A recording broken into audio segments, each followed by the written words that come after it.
하나님, 우리의 약함을 오히려 주님의 강함으로 덮어주시고 우리의 이 모든 어두움들을 주님의 빛으로 비춰주시니 오늘 이 복된 주님의 날 우리의 영혼이 주님과 함께 소생케 하시고 주 앞에 나와 주께 예배하게 하심을 찬양합니다. 주님, 이 시간 우리의 영을 새롭게 하여 주시옵소서. 주의 영으로 충만케 하여 주시옵소서.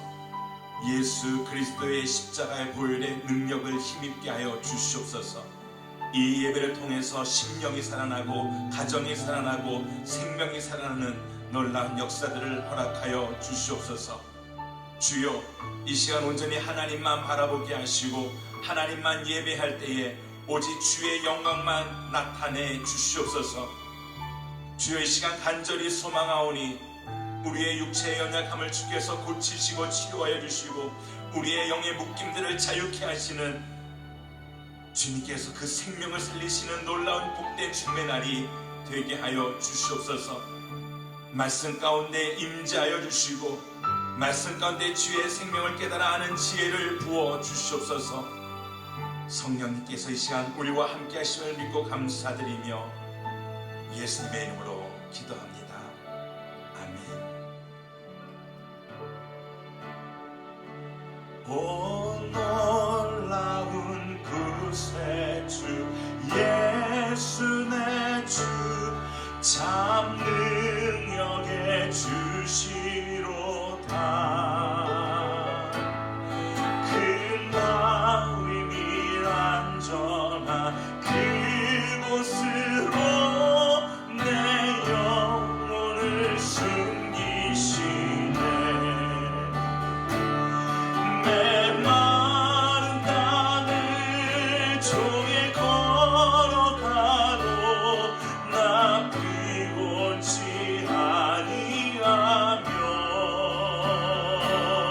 저 위험한 곳 내가 이를 때면 큰 마 위에 숨기시고 주 손으로 덮으시네. 오 놀라운 구세주 예수 내 주 내 모든 짐 벗기시네. 죄악에서 날 끌어올리시며 또 나에게 힘 주시네. 메마른 땅을 종일 걸어가도 나 피곤치 아니하며 저 위험한 곳 내가 이를 때면 큰 바 위에 숨기시고 주 손으로 덮으시네.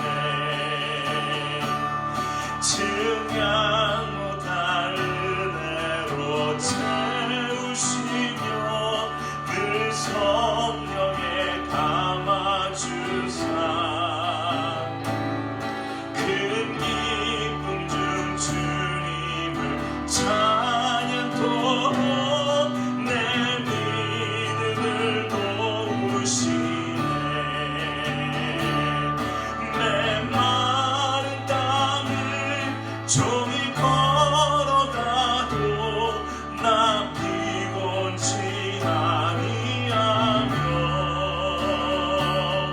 저 위험한 곳 내가 이를 때면 큰 바 위에 숨기시고 주 손으로 덮으시네. 주 예수님 공중에 임하실 때 나 일어나 맞이하리.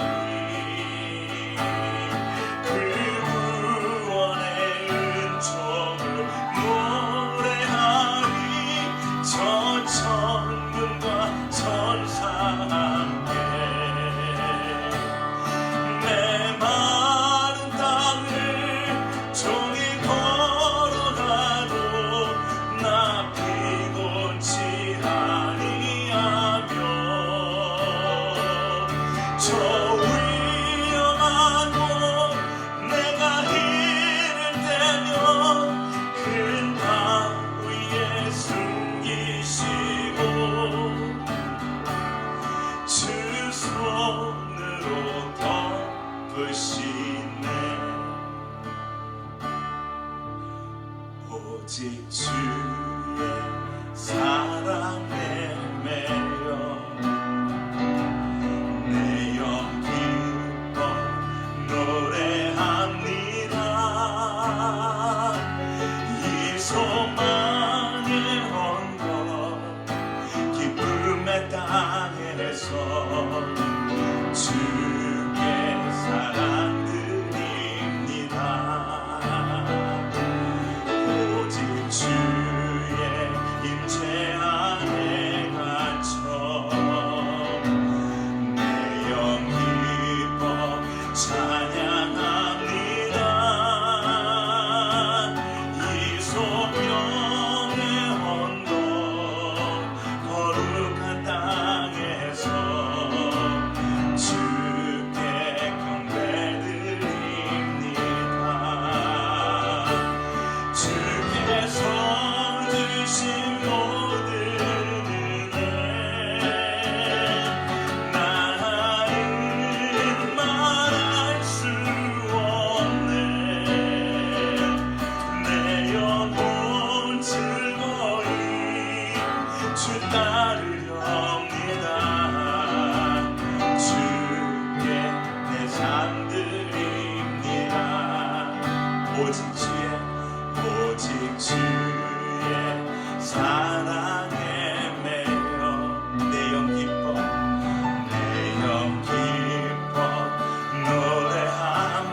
노래합니다. 이 소망의 언덕 기쁨의 땅에서 주께 사랑 드립니다. 오직 주의 임재 안에 갇혀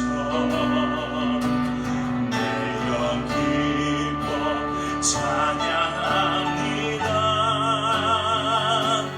이 소명의 언덕 거룩한 땅에서 주께 경배드립니다. 주께서 주신 모든 은혜 나는 말할 수 없네. 내 영혼 즐거이 주 따르렵니다. 주께 내 삶 드립니다. 주께서 주신 모든 은혜 주께서 주신 모든 은혜 나는 말할 수 없네. 내 영혼 즐거이 주 따르렵니다. 주께 내 삶 드립니다.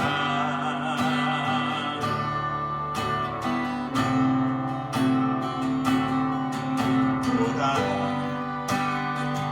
너희는 두려워 말고 보다 너희를 인도한 나를 보다 너희는 지치지 말고 보다 너희를 구원한 나를 너희를 치던 적은 어디 있느냐 너희를 억누르던 원수는 어디 있느냐 보라 하나님 구원을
우리와 함께 하시는 하나님 아버지, 저희가 어느 장소에서 예배를 드린다 할지라도 주님은 한결같으십니다.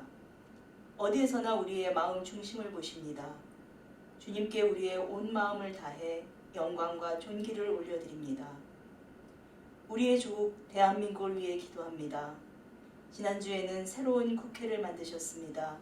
나라의 위정자들이 정권에 눈먼 게 아니라 오직 국민이 나라임을 깨달아 겸손한 종들이 되게 하옵소서. 팬데믹을 슬기로 대처한 대한민국을 세계가 주목해 하심에 감사를 드립니다. 주님이 베풀어 주신 기적이요 은혜입니다. 저희가 당하고 있는 세계적인 사건이 되었습니다. 우리가 함께 모여 예배하지도 찬양하지도 교제하지도 못합니다. 그러나 모두의 처소에서 더 강력한 예배를 드리게 하실 줄 믿습니다. 각자 자신이 살아온 길을 생각해 하시고 우리를 회개의 길로 이끌어 주셔서 감사합니다. 지금의 이 재앙과 앞으로 닥쳐올 재앙들이 우리의 신앙을 경고케 하실 줄 믿습니다. 주님, 주께서 하시는 일은 옳으십니다. 이때 우리 신앙인들이 할 일을 보게 하소서. 질병뿐만 아니라 전 세계의 빈곤과 기아가 덮치고 있습니다. 우리는 무엇을 해야 할까요? 내 가족과 내 교회만 생각해야 할까요? 주님, 내 것을 내 것이라고 여기지 말게 하시고 주변을 돌아보게 하옵소서. 오히려 지금이 나눌 때입니다. 내 곳간이 넘치지 말게 하옵소서. 저희 성도들은 모두 예배를 사모할 뿐만 아니라 진정한 하나님의 음성을 말씀으로 듣게 하옵소서. 그리고 깨어나게 하옵소서. 담임 목사님과 사역자들이 하나 되게 하옵소서. 하나님의 소명을 받던 그때로 돌아가 주님의 부르심에 합당한 삶을 살게 하옵소서.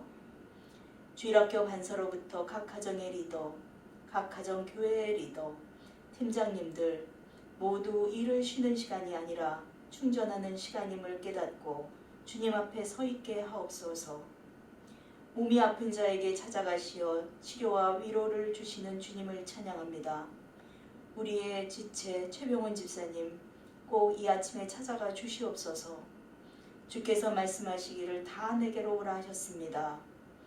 크고 작은 질병으로 고생하시는 성도님, 직장을 잃은 자들, 관계로 고생하시는 분들, 자녀의 문제로 고심하시는 분들 모두 주님의 음성과 손길을 기대하면서 주님께 걸어 나아갑니다. 우리의 예배가 하나님을 존귀히 여기며 눈물과 진한 감동과 결단으로 가득 찬 충성된 종들이 드리는 예배 되게 하옵소서. 감사드리며 이 모든 말씀 우리의 구원자 되신 예수 그리스도의 이름으로 기도합니다. 아멘.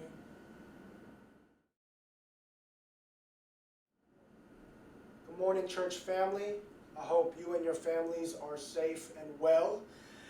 Go ahead and give someone next to you a big, big hug and say, hey, I'm so glad to be with you today. Go ahead, give your parents a hug. Husband, wives, give each other a hug. Siblings, give each other a hug. Big, big hug and say, I'm glad to be home with you today. Amen. Well, if you are hugging each other, you can go ahead and have a seat where you are. Today, our passage is going to come from James chapter 1, verses 1 through 4, and I'm going to be reading from the New Living Translation. And here's what it says.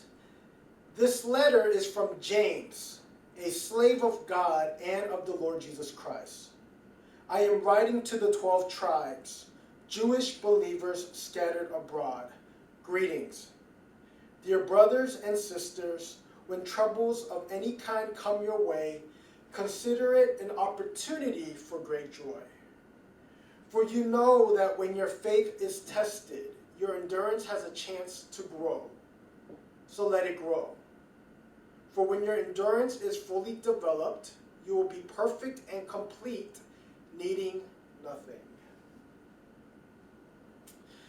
Something that I think is so amazing when I read the Bible is that the authors and characters have such a powerful perspective about their circumstances. They see things through a spiritual lens. They see things through a divine perspective. Perspective is so important, especially when we are going through a crisis, because it is our perspective that will determine how we will respond to our crisis. Crisis is a part of life, and all of us will go through some kind of crisis at one point in our life. But what is important is how we respond to it. And it all comes down to our perspective. It's about how we see our crisis. Crisis has the power to destroy us. If we are not careful, crisis will destroy our hope. It will destroy our faith. People lose their faith in crisis. When someone loses their faith in God, it is almost always because of a crisis. They lost someone they love. They lost their job. They lost a relationship. They lost of something of great significance to them. And because the pain and disappointment is so great, they lose their faith in God. They see their crisis as a reflection of God's nature and character. Because my crisis is so bad, it must mean that God is bad too. See, because when we have a great crisis, it can feel like God abandoned and betrayed us. It can feel like God is unfaithful and unjust. So we can grow angry, bitter, resentful, and even hateful towards God. It can even lead us to deny God altogether. Have you ever denied God because of a crisis? Remember that Peter, the disciples, denied Jesus 3 times during a crisis. So don't feel too bad if you have, because Peter did it too. Look at someone next to you and say, Peter denied Jesus too.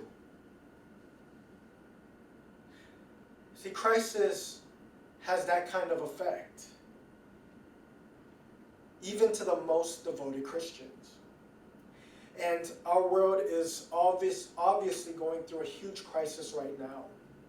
But how we choose to respond to it will all come down to how we see it. It all comes down to our perspective. And the place we need to look to in order to gain the right divine perspective is the Word of God.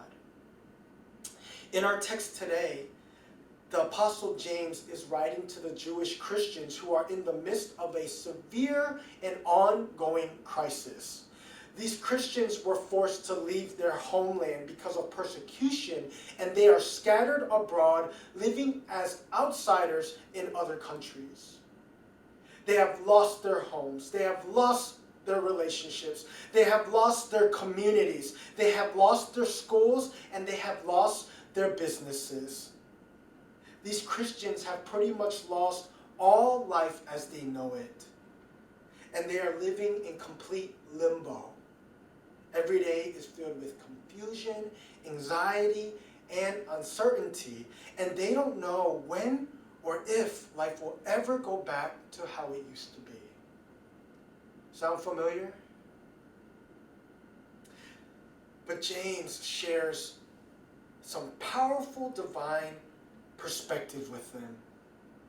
He writes in verse 2, "Dear brothers and sisters, when troubles of any kind come your way, consider it as an opportunity for great joy." In other words, see your crisis as an opportunity for great joy. What? What? Crisis is an opportunity for great joy? That's what the Bible says here. See, because crisis can serve us with great opportunities. But again, it all depends on how we see it. Some of the greatest innovations were made in response to a crisis. Some of the greatest people in history were made in the midst of a crisis. God does some of his greatest work during a crisis. These believers who were scattered because of their persecution were scattered, but it was actually God sowing seeds. It was God planting them in different cities so that his gospel can spread to the nations. And I'm sure that these Christians couldn't see it at the time, but once it all passed, they saw the fruit. It all needs to pass before we see God's purpose. And church, this crisis that we are in will eventually pass. Look at someone and say, this will pass. So then, what does the Bible say here, say that is the great opportunity that these Christians have? What is the great opportunity that these Christians should have such great joy about? James says, because this is an opportunity to grow. The testing of our faith is an opportunity for our endurance to grow. And our faith is tested through crisis. Crisis is God's instrument to test our faith. Typically, crisis is about loss. What makes something a crisis is that we lose something of great value. And our faith is most tested when we lose something or are about to lose something. And that's why crisis is the most effective faith tester.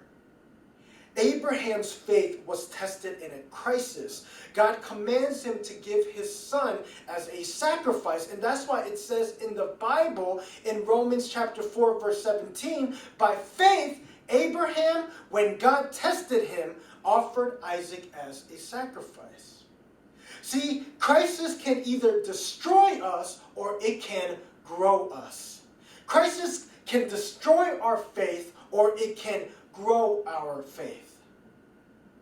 Church, this crisis that we are in is an opportunity for us to grow. And God calls his people to grow in all conditions, especially during a crisis. In John chapter 15, verse 8, Jesus says that this is my Father's glory, that you bear much fruit, showing yourself to be my disciples. If we are followers of Jesus Christ, we are to bear fruit in all seasons of life. There is not much we can control right now, but what we can control is if we grow. We can choose to grow in our time of crisis. And so today I want to quickly share 3 areas of our lives that we can grow and bear fruit during this time. Number 1 is grow in our relationships. Go ahead and say that with me. Grow in our relationships. The most important relationship in our life is our relationship with God. So that is the first and most important relationship we must grow in. We must grow in our relationship with God. And Jesus says in John chapter 15, verse 5, if we remain in him, we will bear much fruit. But apart from him, we can do nothing. Church, remain in Jesus. Remain in his word. Remain in his presence. And next, grow in your relationship with your family. Eat together, talk together, and do activities together. Have movie nights and play games together. And of course, pray and read the Bible together. Grow as a family. Grow. Grow in your relationships with even your friends. Reconnect with old friends you have lost touch with. Call them, FaceTime them, or message them and just see how they are doing. Catch up and share stories. Laugh with them and pray with them. So, church, at this time, grow in your relationships. Number 2 is grow in our routines. Say that with me. Grow in our routines. This is the perfect time for us to build new routines in our lives. It's the perfect time to build new routines for yourself and for your family. Set a time in your day to have your quiet time with God. Eat breakfast and read the Bible together in the morning as a family. We can't use busyness as an excuse anymore. So this is the perfect opportunity to build and grow in your daily routines. Exercise, get healthy, clean, and do chores around the house that you've been wanting to do. Invest in your gifts and interests. Build and establish new habits that will produce good fruit in your life. And number 3 is grow in resilience. Can you say that with me? Grow in resilience. Resilience is a person's ability to bounce back. And for us to be resilient means that we have to endure. We have to have endurance. Just like a rubber band stretches and comes back, that is what it means to be resilient. As things are so crazy and uncertain right now, this is the perfect time to practice patience. And patience isn't about waiting. Patience is about maintaining a good attitude in the midst of waiting. Patience is really a person's capacity to pain. So during this time, embrace the pain and learn to endure. Use this time to train yourself mentally and spiritually. This time is an opportunity for us to become stronger and more mature. Amen? Church, don't see this time as a waste of time. See this time as an opportunity to grow. Don't you want to grow? So today, what I want to do is lead us in a prayer and ask God to help us grow during this time of crisis. So if you can go ahead and put your hand over your heart and repeat after me. Say, God, please help me to grow. Please help me to grow during this time of crisis. In Jesus' name I pray. Amen.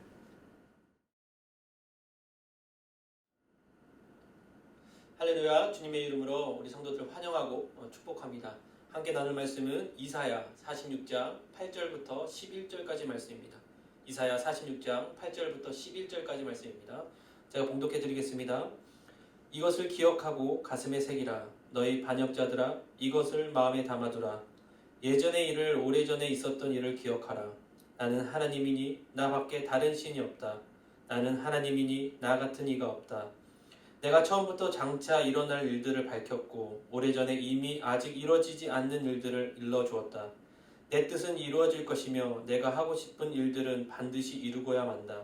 내가 동쪽에서 독수리를 불러내고 먼 땅에서 내 뜻을 이룰 사람들을 불러낸다. 내가 말한 것들을 내가 이루겠다. 내가 계획한 것을 내가 하고야 말겠다. 아멘. 저는 우리 여러분과 함께 우리가 기억해야 할 것이라는 제목으로 함께 은혜 나누기 원합니다. 여러분은 무엇을 기억하고 무엇을 기억하길 원하십니까? 요즘같이 모든 나라, 모든 세계가 어려운 가운데 있을수록 우리가 기억해야 될 것이 무엇보다 하나님이라는 사실을 우리가 믿고 알아야 된다는 것입니다. 우리가 하나님을 잃어버린다면, 우리가 하나님을 찾지 않는다면 하나님의 뜻에 합당한 삶을 살 수 없고요. 하나님의 일들을 기억하지 않으면 늘 우리 주관대로, 우리가 원하는 대로, 우리의 방법대로 살아가며 즉 두려움에 살 수밖에 없다는 것입니다. 오늘 본문을 통해 하나님은 이스라엘 백성들에게 말씀하신 것처럼 또 우리에게 말씀하신 것처럼 무엇을 말씀하시냐면 우상은 멸망당하게 될 것을 기억하고 하나님께서 우리에게 행하신 은혜를 기억하라고 명령하십니다. 그 이유는 무엇이냐면 이스라엘 백성들을 지으시고 인도하신 하나님보다 우상을 더 신뢰하는 반역함을 보였기 때문입니다. 누가요? 이스라엘 백성이. 때로는 저희들의 모습일 수 있다는 것입니다. 그 이유는 포로된 이스라엘 백성들이 자신들이 패역한 죄 때문에 징계를 받았음에도 불구하고 그것을 자기네 잘못인 줄 깨닫지 못해요. 하나님의 힘이 없어서, 하나님의 능력이 없어서 자기들을 내버려 뒀다고 그렇게 생각하고 믿었다는 것입니다. 주님이 무능력하다고 그렇게 생각하고 다른 신들을, 바벨론의 신들을 섬기기 시작했다는 것입니다. 우리도 이스라엘 백성들과 같은 어리석은 행동을 할 수 있습니다. 그렇게 선택할 수 있고요. 그렇기 때문에 주님께서는 오늘 본문을 통해서 저와 여러분에게 늘 주님을 기억하고 주님의 이 은혜를 기억하고 우상은 멸망당할 것을 믿고 알으라고 얘기합니다. 첫 번째로 우리가 기억해야 할 것은 우상들이 멸망당하게 될 것이라는 것을 이야기하고 있습니다. 오늘 본문 8절에 보시면 이렇게 되어 있습니다. 이것을 기억하고 가슴에 새기라. 너희 반역자들아 이것을 마음에 담아두라. 자, 8절에 말하고 있는 이것은 무엇일까요? 이것은 무능력한 우상이 하나님의 심판을 받아 결국 멸망당하게 될 것을 이야기하고 있다는 것입니다. 자, 모든 우상은 인간을 힘들게 해요. 여러분이 만든 우상, 하나님보다 위에 있는 그 우상이 여러분을 편하게 합니까? 순간적으로 여러분을 편하게 하고 좋게 만들 수 있지만 결국은 그것 때문에 여러분이 힘들어지고 죄를 짓는 통로가 된다는 것입니다. 그래서 결국 하나님은 그 우상을 심판하시고 파괴하신다고 얘기합니다. 오늘 이사야 46장 1절 2절의 말씀에 보시면 이것에 대해서, 그 우상에 대해서 이야기합니다. 그 우상의 멸망에 대해서 이야기하고 있는데 바벨론 백성들이 섬긴 이스라엘의 백성들도 믿고 신뢰한 그 우상이 뭐냐면 벨 그리고 느보라는 그 우상이 있습니다. 오늘 본문에 1절 2절에 이렇게 되어 있습니다. 벨이 엎드러지고 느보가 고꾸라진다. 그들의 우상들이 짐승과 가축을 위해 실려 있구나. 너희가 실어 나르는 우상들은 지친 짐승들에게 큰 짐이 되는구나. 우상들은 넘어져 있고 함께 엎드러져 있다. 그들은 짐 속에서 빠져나올 수 없어서 포로가 되어 끌려가고 있구나 라고 되어 있습니다. 우상이 멸망되게서 끌려간다는 거예요. 다 멸절당한다고 얘기합니다. 여기서 말하는 벨 그리고 느보라는 우상이 있습니다. 원래 벨이라는 그 우상의 이름은 바르둑이라는 그 히브리 말이 벨이라는 단어예요. 어떻게 보면은 가나안의 바알 같은 그런 신입니다. 바람과 물의 신이죠. 그리고 말하고 있는 느보라고 합니다. 느보는 그 벨의 아들이에요. 아들이어서 다른 것이 아니라 과학과 학문과 기술을 갖고 있는 신이라고 얘기합니다. 그런 신들이 하나님 앞에 다 멸절당한대요. 다 멸망당하고 다 심판받는다고 얘기합니다. 자기들을 보호해줄 거라고 생각했던 바벨론 사람들도 그것을 보고 좋아했던 이스라엘 백성들도 무엇을 봅니까? 그 신들이 멸망당한 것을 볼 수밖에 없다고 얘기합니다. 이렇게 하나님께서 우리에게 우상숭배에 대해서 철저하게 말씀하고 계신 그 우상숭배의 잘못됨을 이야기하고 계신 이유가 무엇이냐면 우리가 가장 빠지기 쉬운 죄라는 것입니다. 우리가 가장 쉽게 우상숭배할 수밖에 없는 저희들의 삶이 있다는 것입니다. 이스라엘 백성들에게 가장 큰 범죄가 우상숭배였음에도 불구하고 이스라엘 백성들은 자신들의 죄 때문에 받은 징계를 주님께 핑계를 대고 다른 신을 보고 그 신을 숭배하기 시작했습니다. 그렇기 때문에 주님께서는 그 우상숭배에 대해서 이야기하시고 그 우상들을 주님께서 결국 심판하신다며 이야기하시고 그것을 기억해야 된다고 이야기합니다. 하나님의 징계에도 불구하고 여전히 우상을 섬기고 있는 이스라엘 백성들 아니면 우리를 향해서 주님께서는 우상을 심판하고 있음을 기억하라고 이야기하고 우상과 하나님 사이에 어중간한 태도를 취하지 말고 과감한 결단하여 주님 앞에 나아가라고 얘기합니다. 사실 오늘 본문 8절에 보시면 그 개역개정에 보시면 장부라는 얘기가 나옵니다. 장부가 되어라 라고 얘기합니다. 다시 말하면 남자답게 라고 얘기합니다. 우리가 성도라면 우리가 세상의 눈치를 보고 세상 우상의 마음을 뺏기는 것이 아니라 이리저리 흐트러지는 것이 아니라 장부답게 그 자리를 우두커니 지켜서 주님께 걸어가야 된다는 것입니다. 세상이 이렇게 됐다고 일로 흩어지고 절로 간다고 절로 가는 것이 아니라 좌로나 우로나 치우치지 않고 내가 주님의 중심 안에서 주님 안에서 주님을 위하여 굳건히 결단하며 의리를 지키며 믿음으로 장부와 같이 되라고 주님께서 말씀하고 계십니다.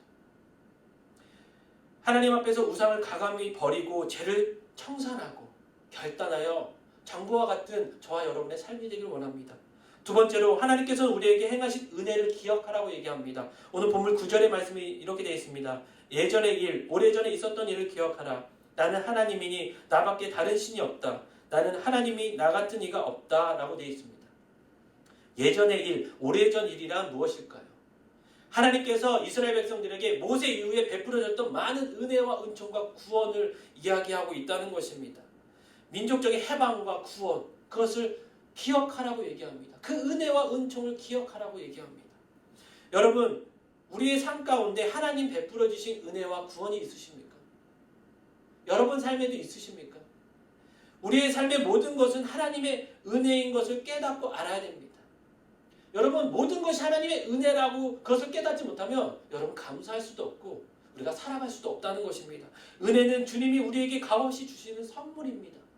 은혜는 자격 없는 자에게 주시는 주님의 선택이라는 것입니다. 은혜는 노력이 있든 없든 자격이 있든 없든 상관없이 베풀어 주시는 주님의 친절과 선물이라고 되어 있습니다. 여러분이 무엇인가 잘해서 얻어지는 것이 아니에요. 그런데 우리는 착각합니다. 내가 열심히 했기 때문에, 내가 잘했기 때문에 내가 여기 있다고 얘기합니다. 아니요. 주님이 열어주지 않으시고 주님이 허락하지 않으셨다면 절대로 저희가 갖고 누리고 있는 것들을 우리가 얻을 수 없다는 것입니다. 그래서 모든 것이 주님의 은혜임을 여러분 믿고 아셔야 됩니다. 때때로 우리에게 하나님에 대한 의심이나 어떻게 주님이 이렇게 할 수 있어?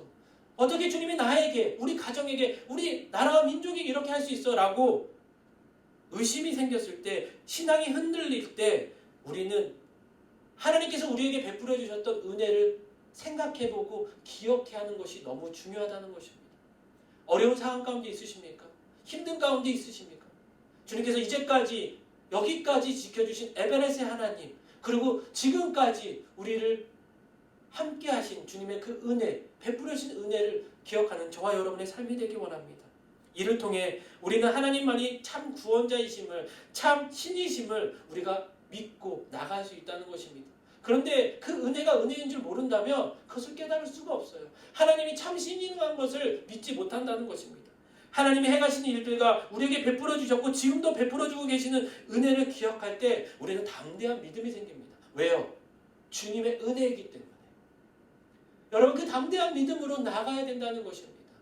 그 담대한 믿음은 주님께서 우리에게 베풀어 주신 그 은혜로 우리가 그것을 믿고 그것을 바라보고 나갈 수 있다는 것입니다.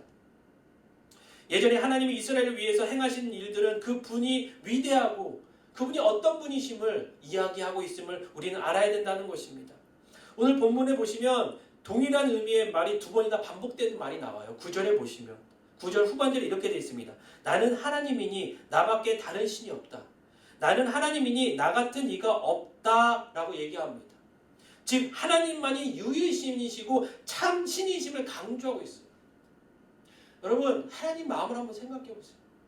내가 하나님인데 이 백성들에게 나에 대해서 얘기해. 야, 내가 진짜 참 신이야. 얼마나 답답하시고 얼마나 패역한 백성들이었으면 주님이 내가 누구인지를 다시 이야기해 주고 있어요. 여러분, 자녀들에게 야, 내가 네 아빠야 라고 얘기하신 적 있습니까? 내가 너의 엄마야. 내가 엄마 아들이고 딸이야. 그렇게 얘기해도 알아야 되잖아요. 그렇죠. 그럼에도 불구하고 부모님들이 내가 너의 아빠야, 내가 엄마야, 내가 엄마의 딸이고 아들이야 라고 얘기하는 사람 없잖아요. 근데 주님께서는 이들이 깨닫지 못하니까 자신을 이야기해요. 내가 누구인지 계속 얘기합니다. 내가 참 신이고 내가 참 하나님이다 라고 얘기합니다. 여러분, 그렇게 주님께서 지금 이야기하고 있는 지금 이 세대도 동일합니다. 여러분, 그 음성을 들으셔야 돼요. 참 신이 누구신지, 여러분에게 저에게 베푸신 은혜는 누구에게서 통해서 나타나는지, 누가 베푸르셨는지 여러분 그것을 아신다면 여러분 절대로 자로나 우르나 흔들리거나 여러분 자만하거나 교만하지 않을 수 있다는 것입니다. 결국 하나님만이 유일한 참신이시며 그에게 속한 모든 것들이 주님께로 돌아올 것을 강조하고 계십니다. 결국은 주님은 주님이 일을 하십니다. 내가 원하는 것을 내가 하겠다고 말씀하신 그 주님의 말씀에 여러분 늘 소망을 가지셔야 돼요. 하나님 한 번도 나를 실망시킨 적 없다는 그런 찬양이 있습니다. 여러분 지금 당장 좀 실망스럽고 좀 마음이 아플 수 있지만 결국에 여러분 시간이 지나서 보면은 주님께서 모든 것을 행하셨다라고 우리가 고백할 수 있는 때가 분명히 온다는 것입니다. 지금 이 시기도요. 시간이 지나고 나고 난다면 왜 주님께서 우리에게 이 시간을 허락하셨는지 깨닫게 된다는 것입니다. 그러나 조금 더 빨리 이 시간 가운데 있었을 때 그 뜻을 깨달을 수 있는 저와 여러분의 삶이 되길 원합니다. 그러기 위해서 여러분과 제가 기억해야 될 것은 우상은 주님께 심판받고 멸망당할 것이고 그것을 기억해야 되고 또한 주님의 은혜를 기억할 수 있는 저와 여러분의 삶이 되기를 주님께서 원하고 계신다는 것입니다. 여러분 말씀에 나온 것처럼 장부가 되십시오. 믿음의 거성이 되십시오. 신앙의 단단한 믿음에 굳건한 여러분 기둥과 같은 역할을 감당할 수 있는 저와 여러분의 삶이 되길 원합니다. 여러분 그것은요. 신앙이 있든 없든 지금이 여러분 그것을 판결할 수 있는 좋은 기회인 것입니다. 다 예배할 수 있을 때 모든 사람이 나와서 예배할 수 있을 때 예배하는 것보다 내가 은밀한 곳에서 내가 혼자 있을 때 예배할 수 있는 그 예배자 그 한 사람을 주님께서 찾으시고 기억하심을 잊지 마시고 오늘도 주님 은혜 가운데 이 한 주도 주님의 은혜 가운데 살아갈 수 있기를 간절히 축원드립니다.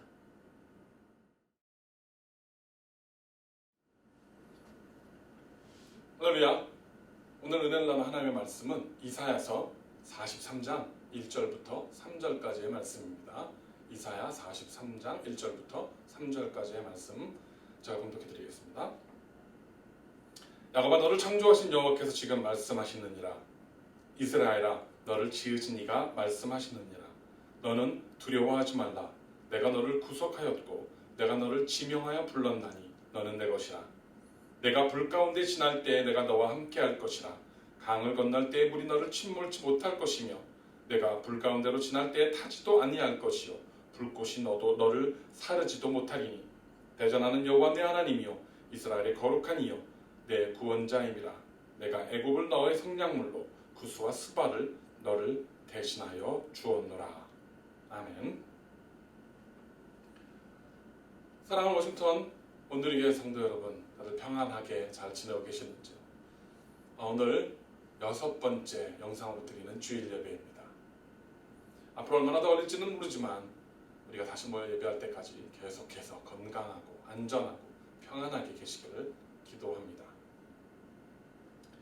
우리 인류 역사는 그동안 쭉 지내오면서 참 많은 어려움들을 겪었습니다. 많은 질병과 세계대전 등 전쟁들과 많은 어려움들을 겪었습니다. 수많은 참혹한 전쟁들을 그런 질병들을 겪으면서 수많은 사람들이 목숨을 잃고 살아가는 사람들을 잃었습니다. 인간의 탐욕으로 인해서 강한 나라들이 작은 나라들을 정복하고 착취했고 또 쓸모없는 이념 때문에 나라와 나라가 대적하고 또 민족이 민족을 대적하고 심지어는 가족 간에도 대립을 하면서 수많은 비극들이 생겼던 것을 우리가 볼 수 있습니다.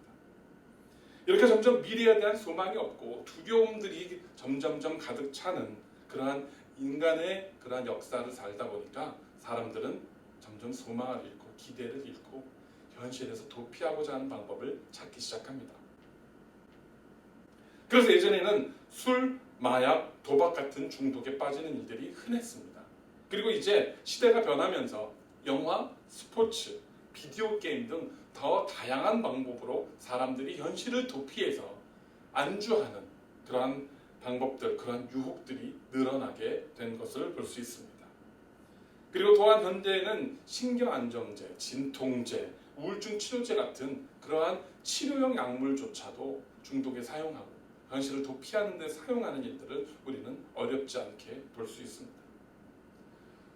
왜 사람들은 위기와 어려움을 만났을 때 오히려 담대하게 그것을 극복하고 도전하기를 선택하기보다는 현실에서 도망가고 도피하고 피하려고 하는 걸까요? 왜 수많은 사람들은 다른 것들에 의존해서 현실을 외면하려고 하는 걸까요? 가장 큰 문제는 바로 두려움 때문입니다. 악한 사탄 마귀는 바로 이 두려움을 이용해서 사람들을 공격합니다. 이 두려움 때문에 배신하기도 하고, 이 두려움 때문에 포기하기도 하고, 낙심하기도 하고, 죄에 빠지게 되는 것입니다. 또한 이런 불확실한 미래에 대한 두려움, 실패에 대한 두려움, 거절에 대한 두려움, 무시당하는 것들에 대한 두려움들이 사람들로 하여금 거칠고 폭력적인 반응들로, 그래서 자기가 두려워하는 것, 자기의 연약함을 감추려고 하는 그런 반작용으로 나타나는 것을 볼 수 있습니다. 그래서 요즘 같은 때에 보면 사람들이 굉장히 예민해져 있고, 굉장히 날카로워져 있고, 굉장히 화를 잘 내고 분노를 잘하는 것을 볼 수 있습니다. 왜냐하면 두렵기 때문이죠. 하지만 자신감이 있고 안정적인 사람은 화를 잘 내지 않고 감정을 잘 다스립니다. 우리는 예수님의 모습을 통해서 바로 이렇게 두려워하지 않고 자신의 감정을 다스리는 사람의 모습을 발견할 수 있습니다. 속이 빤히 보이는 그런 위선과 교만이 가득 찬 대제사장과 바리새인들, 그들을 대할 때도 예수님께서는 차분하고 조용한 음성으로 그들을 꾸짖으셨습니다. 심지어 자신을 팔아넘길 가룟 유다의 발을 닦아주실 때나 예수님을 3번 부인한 베드로, 가장 아끼던 제자 베드로, 그에게 네가 닭이 3번 울기 전에 나를 부인할 것이다 말씀하실 때조차도 화를 내거나 노여워하지 않으시고 오히려 조용한 음성으로 그들을 나무라시고 그들을 타이르시고 그들에게 이야기하신 것을 우리는 볼 수 있습니다. 예수님께서는 아버지 하나님께서 함께하고 계신다라는 확신이 있으셨기 때문에 가능한 것입니다. 저와 여러분의 신앙, 우리의 신앙은 이렇게 어려움을 만났을 때, 환난을 만났을 때, 두려운 상황들이 만났을 때 그대로 민낯이 드러나게 됩니다. 지금 우리가 겪는 문제는 예전에 유행했던 전염병들이나 큰 전쟁들에 비하면 사실은 아무것도 아닙니다. 물론 곳곳에 많은 희생자들이 생겼고 사랑하는 가족들이나 사랑하는 사람들을 잃은 사람들이 생겼지만, 그러나 이제는 나라마다 그래도 시스템이 잘 갖춰져서 예전처럼 수만 명이, 수십만 명이, 수백만 명이, 수천만 명이 희생되는 그러한 일은 그렇게 많지 않습니다.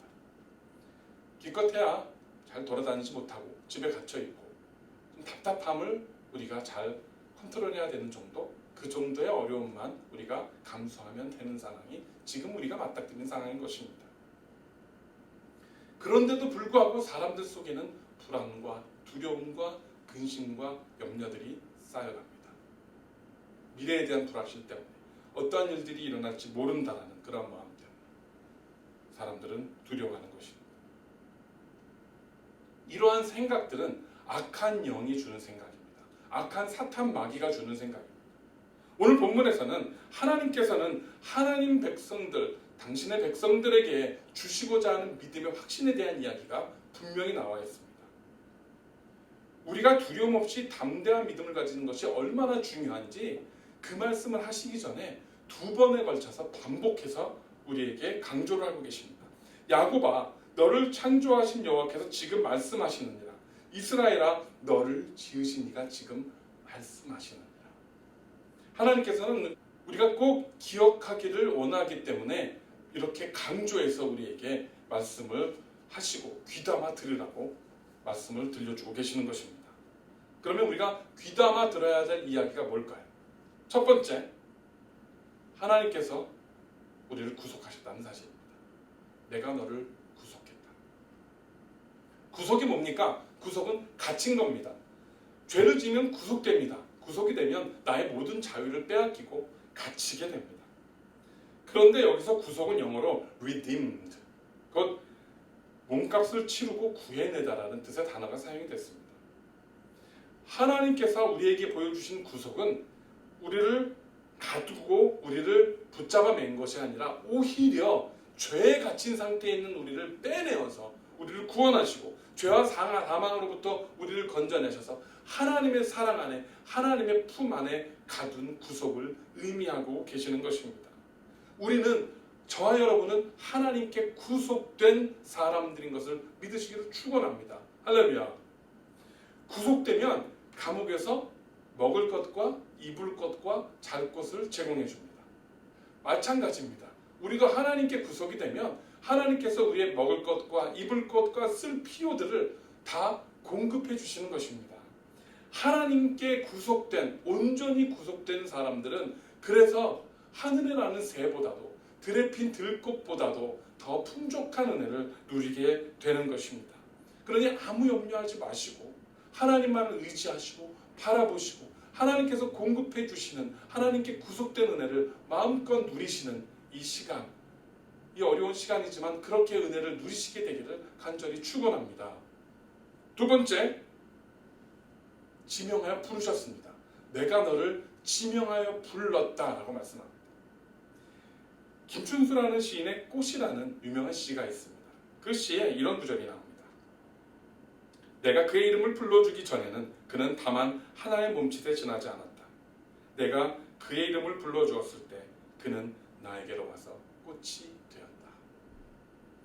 그저 하나의 평범한 꽃이지만 그 꽃에 이름을 붙이고 기억해주고 그것을 의미를 가지게 될 때에 그것은 더 이상 그냥 평범한 수많은 꽃 중에 하나가 아니라는 것입니다.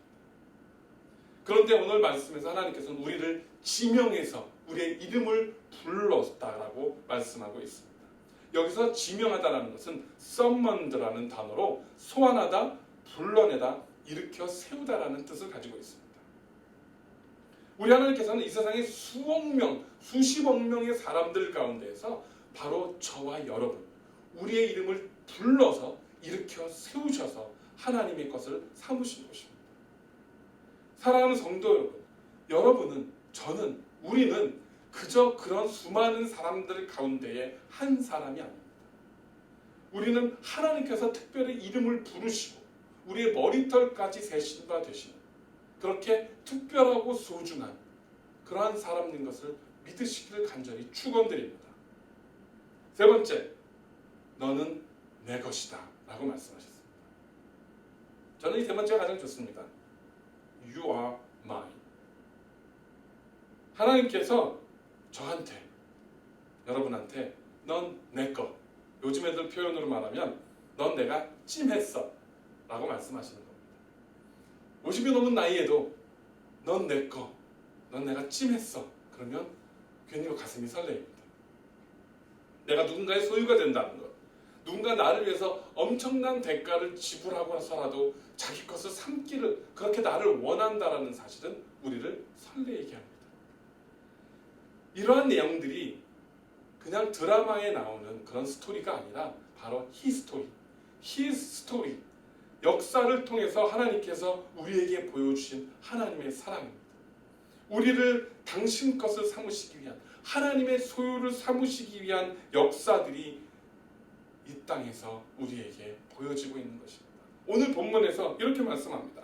당시 강대국이었던 애국과 구스와 스바, 즉 이집트와 에티오피아와 예멘을 나를 위한 몸값으로 내어놓으셨다, 지불하셨다라고 말씀하고 있습니다. 그 어떤 강대국 나라와도 바꿀 수 없는 그만큼 소중한 사람들이라는 사실인 것입니다. 그리고 그것도 부족해서 우리 예수님께서는 당신의 목숨까지 버려서 우리를 사셨습니다. 내 것을 삼으시기 위해서, 주님의 것을 삼으시기 위해서 목숨까지 내어버리셨습니다. 우리는 하나님의 것입니다. 다 같이 해봅시다. 나는 하나님의 것이다. 나는 하나님의 것이다. 할렐루야. 저와 여러분은 이런 사람들입니다. 이까지 바이러스, 경제적인 궁핍, 불안한 환경에 흔들릴 사람들이 아니라는 것입니다. 불 가운데 지날 때 타지도 않을 것이고, 강을 건널 때도 침몰치 않을 것이고, 불꽃이 우리를 상하지 못할 것이라는 약속을 직접 우리에게 들려주실 만큼 저와 여러분은 강하고 담대하고 하나님께 소중한 사람들인 것입니다. 그런데 이까지 질병이 무슨 그리 큰 염려가 되겠습니까? 오히려 무너진 이 땅의 믿음과 신앙의 날을 다시 세우는, 그동안 잠들었던 우리의 영혼들을 깨워서 일어나는 그러한 시간으로 우리가 이 어려운 시간들을 삼는다면 이 어려움들은 더 이상 환난이 아니라 저와 여러분의 영에 우리의 영원한 영생에 큰 축복이 되는 줄을 믿으시기를 간절히 부탁을 드립니다. 우리는 존귀한 사람들입니다.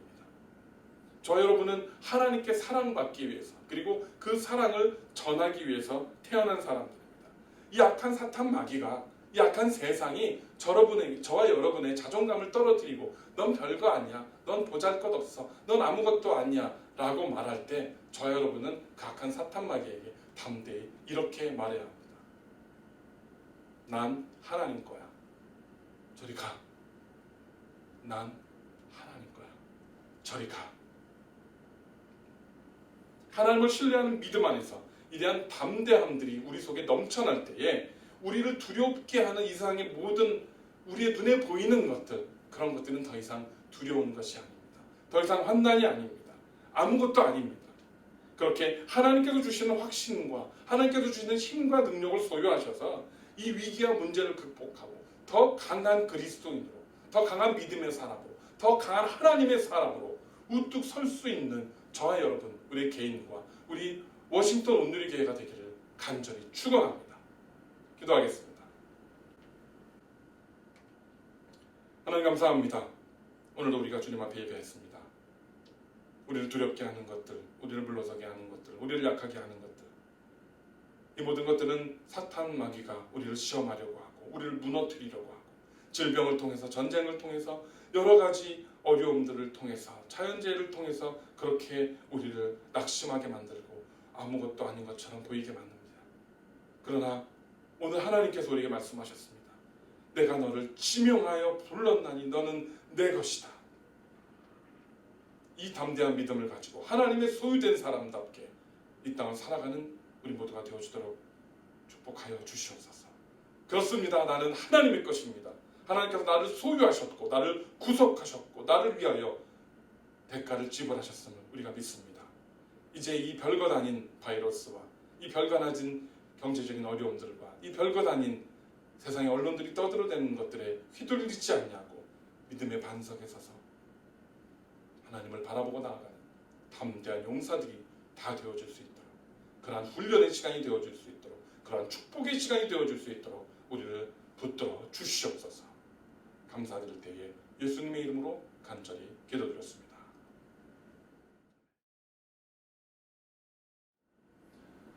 한국 말씀드리겠습니다. 여러분들 다 건강하게 잘 지내고 계시는 줄로 믿습니다. 계속해서 건강에 유의해 주시고 아직까지는 확진자가 주는 상황이 아니라 늘고 있는 상황이기 때문에 아마 당분간 이런 상황이 더 지속되지 않을까 싶습니다. 특별한 치료약이 개발되지 않는 한은 이런 상황이 조금 더 지속되리라 생각이 되는데 여러분 특별히 건강에 유의해 주시고 집안만 계시지 마시고 나가서 한 번씩 걸으시고 운동하시고 그래서 정말 살이 확진자가 되지 마시고 더 영적으로 육적으로 건강한 모습으로 꼭 다시 뵙게 되기를 위해서 기도하겠습니다. 방금 여러분들 계속해서 우편으로 또 보내주신 분들도 계시고 또 와서 드롭을 하고 가시는 분들도 계시고 또 온라인으로 내시는 분들도 계시는데 온라인은 사실 많이 없긴 합니다만 경제적으로 어려운 상황이기는 하지만 그러나 우리가 이럴 때일수록 정말 과부의 한 납돈처럼 정말 과부의 한 줌의 밀가루와 기름처럼 우리가 그렇게 하나님께 온전한 마음으로 나아갈 때 하나님께서 더 많이 채워주시고 우리의 밀가루와 우리의 기름병이 마르지 않는 그런 놀라운 축복과 은혜를 또 누리는 그러한 시간이 되시기를 간절히 부탁을 드리겠습니다. 지금 9시 작전기도 우리 여러분들 계속해서 참여하고 계시는 줄로 압니다.